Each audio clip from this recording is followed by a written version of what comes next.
What does it mean to dwell in hope? Well, for a child, that means that you're giving them the opportunity to live with an ambition, expectation, and dream that something good is going to happen.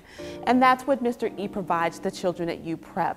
With his motivational and uplifting personality and teaching styles, he gives the kids tools to use for a positive outlook to any situation, which will create a culture of children who will grow into adults and do the same.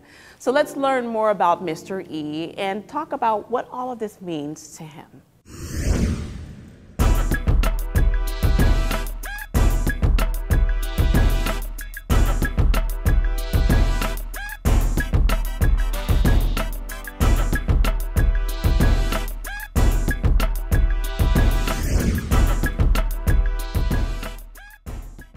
So today I have the opportunity to speak with a name that is synonymous around UPrep, Mr. E. Mr. E, your full name is? It's a mystery, that's what I tell the kids. Oh.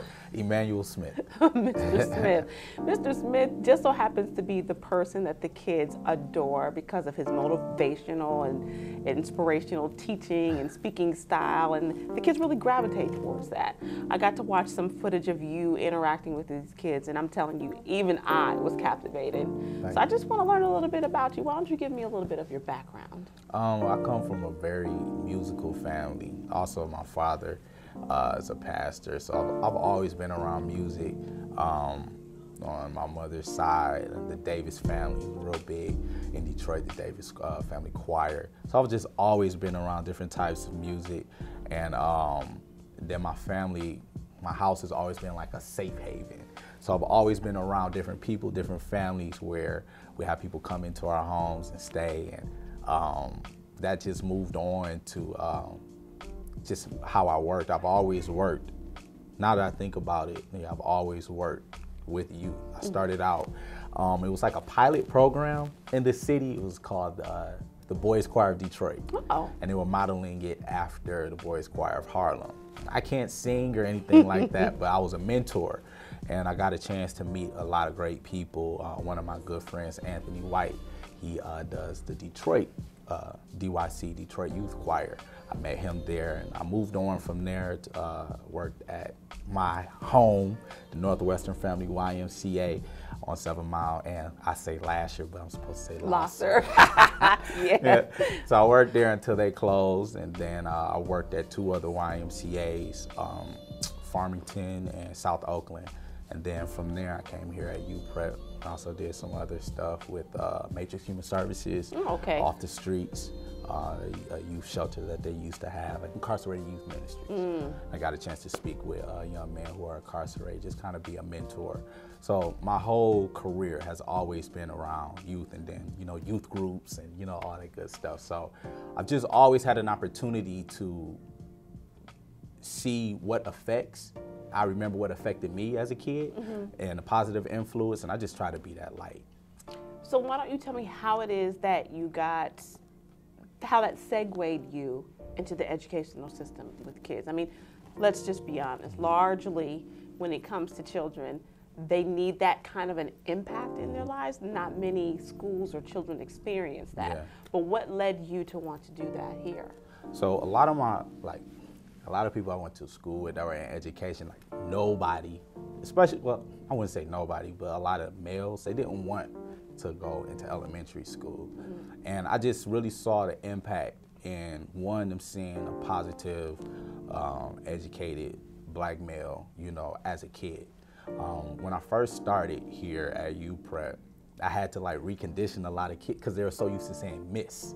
So they weren't even used to saying Mr., So I just saw right then, wow, I was subbing, and I just was like, wow, it's needed for me to be here. But outside of that, I just felt like this was the place for me to be, to work with young kids and to be able to be a voice and help them to understand the voice that they have at a young age and to properly use it.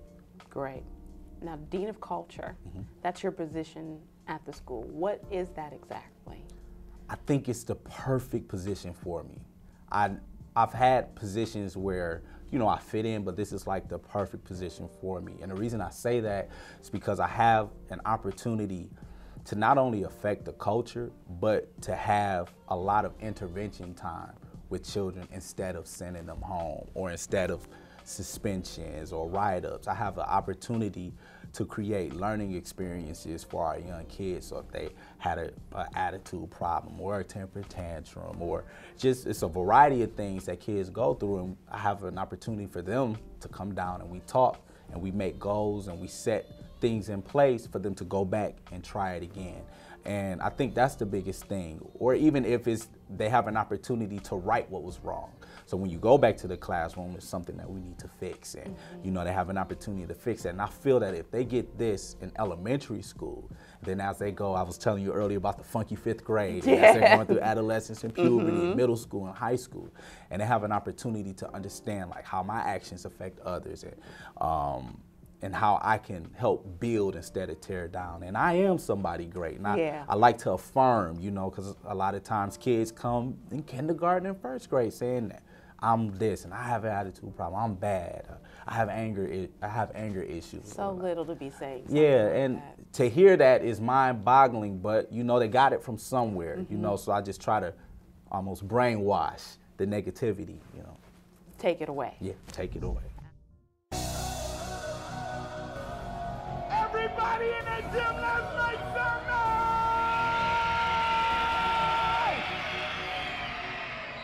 Yeah! I love Mr. E. Like everybody here, we love him.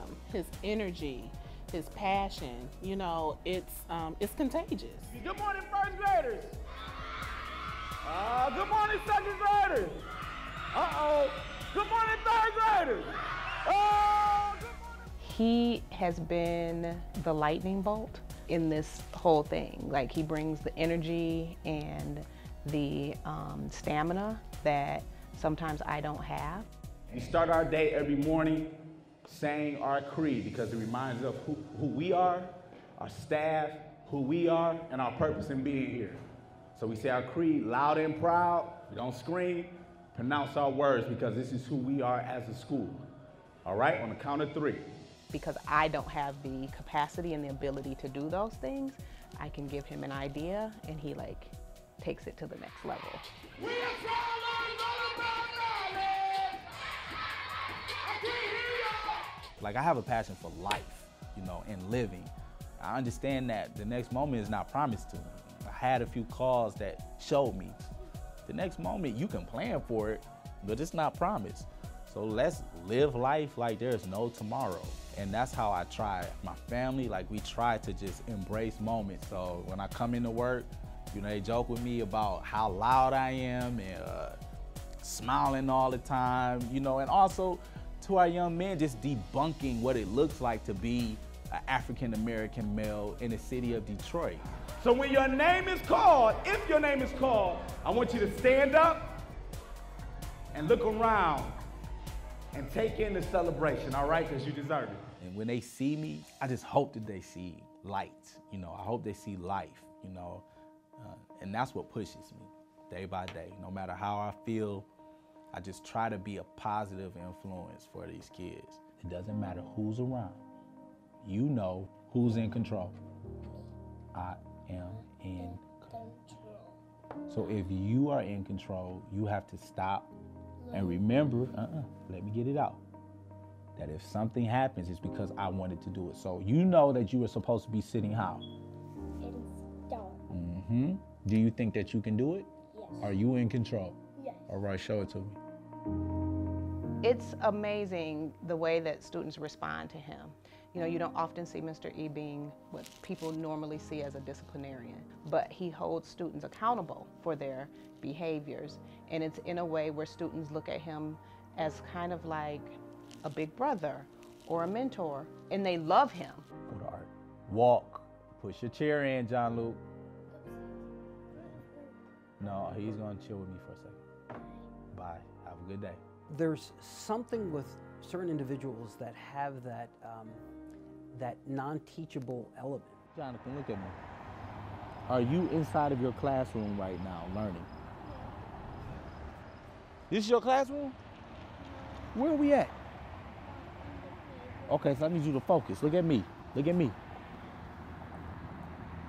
What time did you go to bed last night? Did you go to bed late? They can work with the student and almost immediately cut right to the reason that a student is upset, what's bothering them, and he is able to really relate to kids in a way that I've almost never seen in my entire career. Sometimes people think there's like a secret. I just ask, like, what did you do last night? What'd you eat for dinner?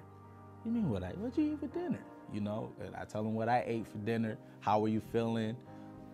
This is how I'm feeling. What's your goal for the day? Or what did you do great yesterday? And then tell me what you want to work on. And then I tell them what I did great yesterday and what I'm going to work on for the day. So there's like a collaboration. Like, he's not just saying that there's something about me, but we're both working on something. Crisscross. Hands in your lap. Thank you, Andrew. Crisscross. You're almost there. When you know that someone notices you, and if you know that they have high expectations for you, then you kind of act accordingly. Go Madison, go Madison, hey yo Madison, hey yo Madison. It's beyond cool. It's really unique. What Mr. E does really relates to two of our core values. We care about people and we think big and do. And you know, you see it sometimes that individuals have ideas, but they don't implement.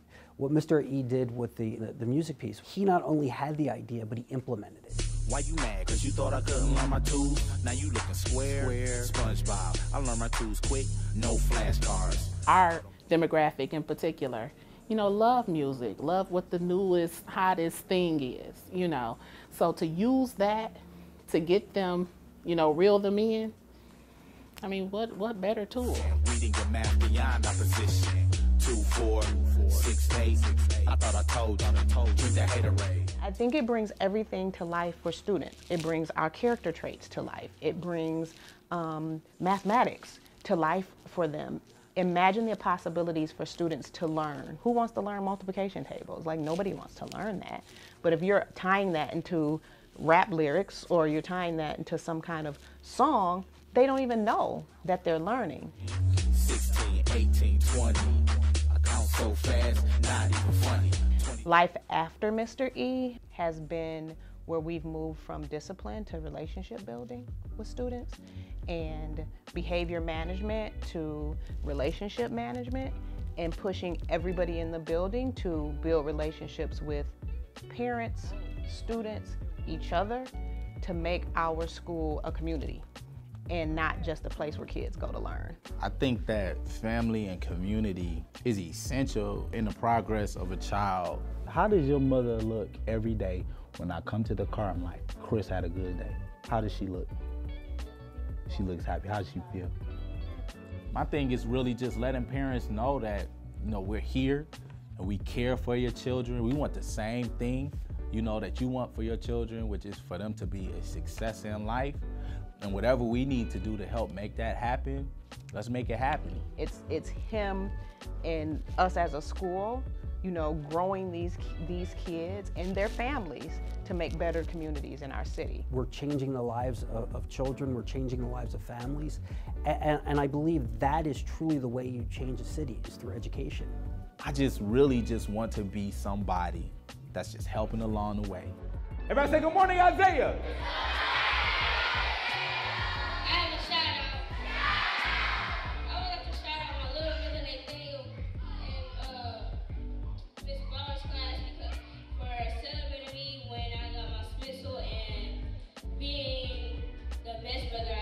Oh my God. It's super humbling. And when I do hear, someone does have an opportunity to either tell me or write a small card or something, like, I cherish it. Some of that stuff is from teachers too, and I just like, wow, you guys think this of me? I'm happy to know that I am a part of something great, you know, and that these kids are gonna go from adolescents to teenagers to adult, and I had a positive part in their life in that growth. Looking for a job? The City of Detroit has extensive resources online to aid your search. Go to www.detroitmi.gov. and click on Jobs. There, you'll find job opportunities, promotional jobs, and transfer job search tools. It's easy to create an email subscription based on the many categories available. Jobs are listed with salary information, location, and department. There is a detailed description and list of benefits available. Use the City of Detroit website to make your next career move. Thank you all for joining us for the launch of the Saturdays in the D program. Any student can attend as long as they live in the city of Detroit.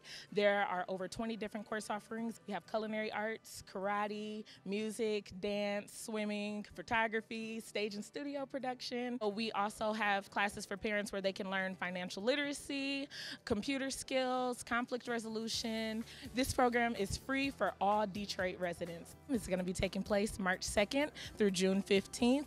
Marcus Garvey Academy, Northwestern High School, and Mumford High School. My name is Christiana Dove. I am 11 years old, and my experiences with this program have been amazing. I have learned so many new things such as cooking, swimming, and karate. And also with the chess program, it has pushed me to go to the 2017 Chess Super Nationals in Nashville, Tennessee that only happens every 4 years.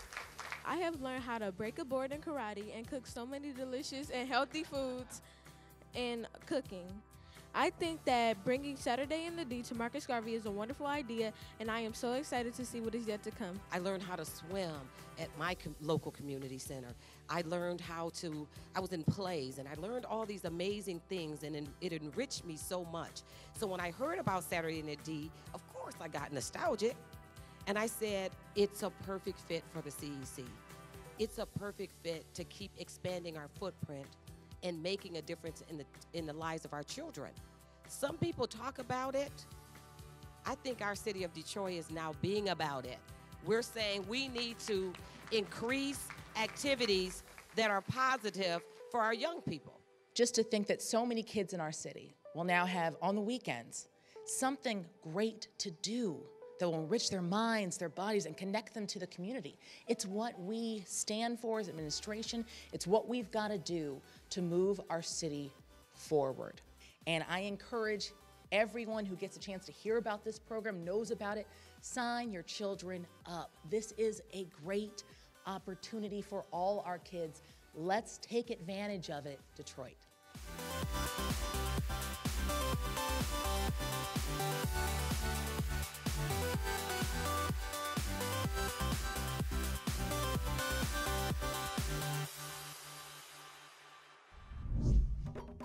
Being a dad and then far away from your family, not being there when your kids are born was heartbreaking.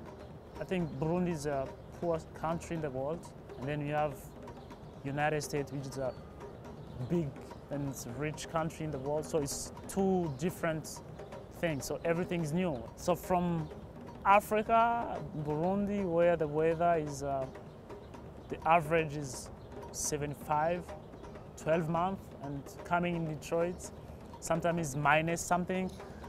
It's crazy, so that was a big challenge. When my wife Nadia, she came in the United States, my sister, she was about to move down in Texas, and she couldn't move with her because she didn't have any document, and she couldn't stay with her. And the only thing you say, okay, you know what? Let's try to find if you can get, the place at Freedom House.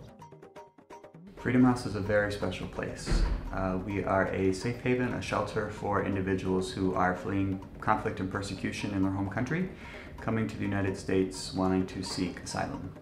The UN Refugee Agency released their annual Global Trends Report on forced migration. And in that report, for the first time in the last 4 or 5 years, I believe, the United States was the largest recipient of asylum seekers in the globe, around the world. And there were about 640,000 plus, I forget the exact number, but it was at least 640. So I think it's a whole lot of anxiety, fear of the unknown, kind of being in this perpetual state of limbo, not knowing what your future's gonna hold, right? In the sense that, do I establish some roots here in the community and start my life, right, and fully integrate, if you will? Or do I kind of just do what I have to do to get by, knowing that my future is uncertain? We had our attorney through Freedom House And as I told you, my wife, she's been waiting for having us, just interview for 4 years. Yeah, just only having interview took us 4 years. After I got my asylum, because I was a freedom house, but the job stopped right there when you get your asylum. So I had to come out, pursue my English learning. So I had to come to the International Institute, and then they trained me for job seeking skills, and then they helped me integrate into the Detroit community. And after that, the big challenge was how to unite my family, and we were able to do it so. We came to existence in 1919 under the motion, and there was a national movement that the best suitable individuals to assist immigrants, to walk in the immigrants' shoes, are people who went through the journey. So to that, even to today, we in the same motion of being the immigrants, assisting the immigrants. I'm looking statistically, I think over 60% of our staff at the International Institute are, immigrants who walk in a journey, and somehow we have this first-hand experience what is needed in order to assist others like us. So when I get here, they help me, all the people. From the people I met at the reception to the legal team. The legal team really helped me a lot, because that was the big challenge I had. The African American Museum, I like it. The first thing I saw, the first place in the United States I saw my Burundian flag was in the museum. I said, wow. And then people around, they're African.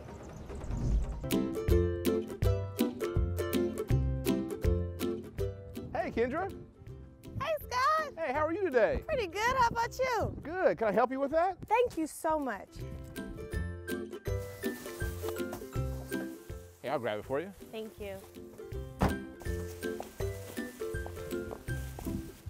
Come on in. Ah, here's my receipt. Wow. I'm gonna have to get another job to afford all these groceries. I can see why. Hey, you can reuse these, correct? And some stores will give you a credit towards your grocery bill if you bring your own bags. Really? And once you're done reusing the bags, you can recycle them. Recycling also saves resources and money by cutting down on landfill costs, which we all pay for on our property tax bill. You can put a recycling bin next to your trash and recycle all sorts of things, like cereal boxes, plastic containers, cans, and paper as well. Want some water? Sure.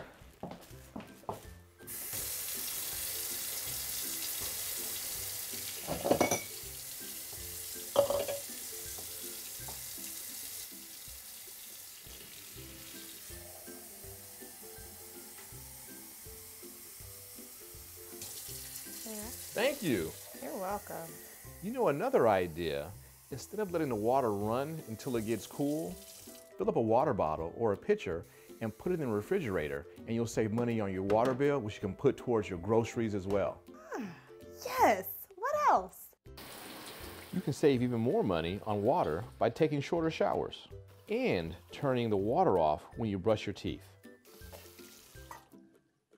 Save money on your electric bill by turning lights off when you leave the room. And when you're not using them, unplug anything that uses power, even when it's off, like your phone charger or your computer. Unplugging those devices from standby power can also save you up to $100 per year. Woo! More money for those groceries. High five. Save water, save energy, save money. There's nothing worse than wasting time. Well, maybe waiting in lines. But now I can pay my water bill from my phone, tablet, or laptop. All it takes is a quick click and bam, I can check, manage, and pay my water bill from anywhere. That means more time with the family at Rouge Park, more time for myself on the Riverwalk, or just at home on Outer Drive. I can pay my water bill anywhere. It's that easy. So skip the line and pay your bill online. Visit www.detroitmi.gov/paymywaterbill to register today.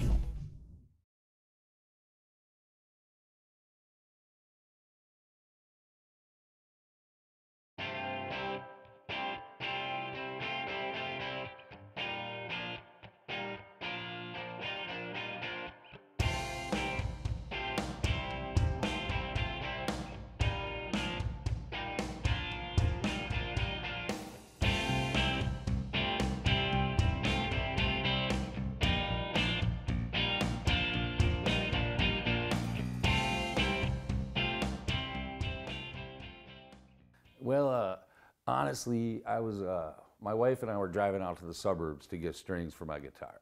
And it occurred to me that if I'm driving out to the suburbs from the city to get strings, so is every other musician in this town. And we're a music town, and I thought we need these things here, not outside at some conglomerate in the suburbs. But I believe that our town is an incredible oasis of musicians. I just think there's so many creative people in this town. It never ceases to amaze me.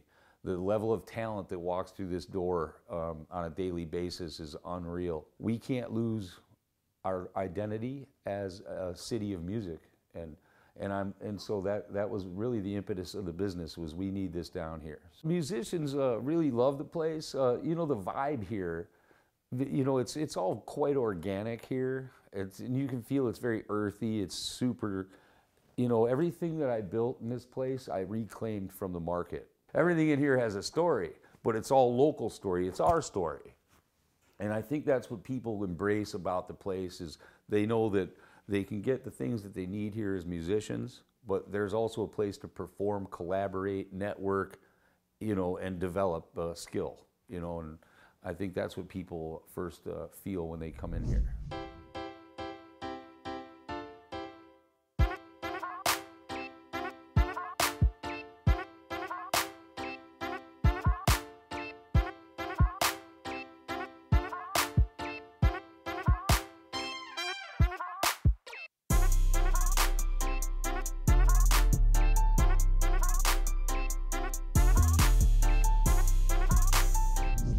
If you like this episode and want to see more, follow us at City of Detroit.